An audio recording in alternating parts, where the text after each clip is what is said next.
Now, Sanna Marin became Finland's youngest prime minister at the age of just 34. During her tenure, she oversaw major shifts in Finland's foreign policy, including its accession to NATO in the wake of Russia's invasion of Ukraine.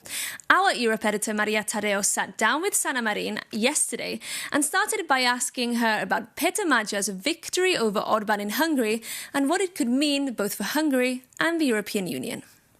I think it gives hope to Europe, and I know that I am, and I know that many in Hungary and many in Europe are relieved with this outcome of the election, of the Hungarian parliamentary elections, because it also gives now much more space of solutions about Ukraine.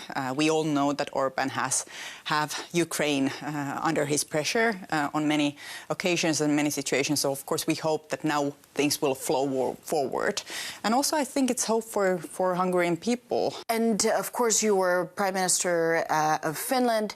You sat at the European Council. You also sat with Viktor Orban. Over the past few weeks, we've seen tapes that leaked of alleged conversations, and some of them caught on tape very openly, between the Hungarians and the Russians. Is that something that you suspected? And is it just a red line has been crossed already? The idea that this communication was certainly happened before and after meetings? Of course, I have worked together with Viktor Orban in European Council, and we have had many difficult situations and discussions, for example, concerning Finland's and Sweden's NATO membership.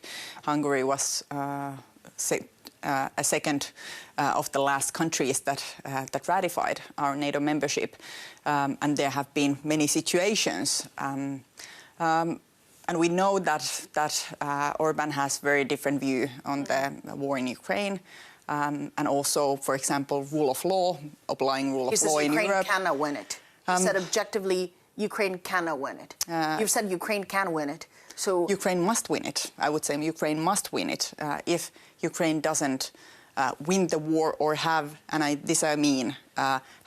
outcome on a peace negotiations that will be sustainable, that would be fair for the Ukrainian citizens, and that will provide security to Europe and to Ukraine in the future. If we won't have that, we as Europe, we are under jeopardy, because Russia is, as we speak, they are preparing themselves, they're modernizing their army, and they're preparing themselves to much wider fight. So they're preparing for war with Europe?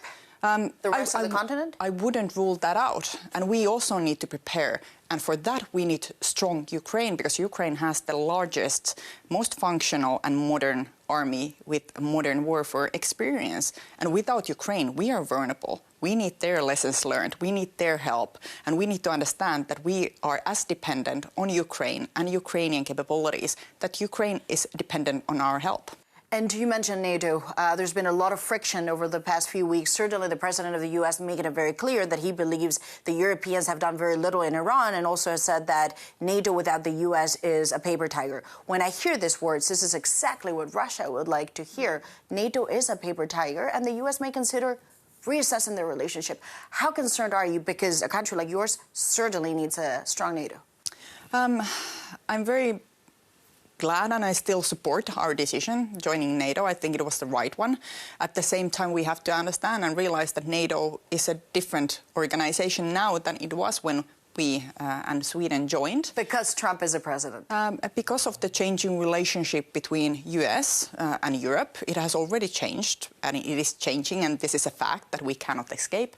And it means that we need to focus on our own game. We cannot anymore only rely on the US presence and US capabilities. We have to build our own. And now we are speaking European defense capabilities and European unity, European military forces. And I think this is extremely necessary discussion. And we should also discuss more about the European nuclear deterrence.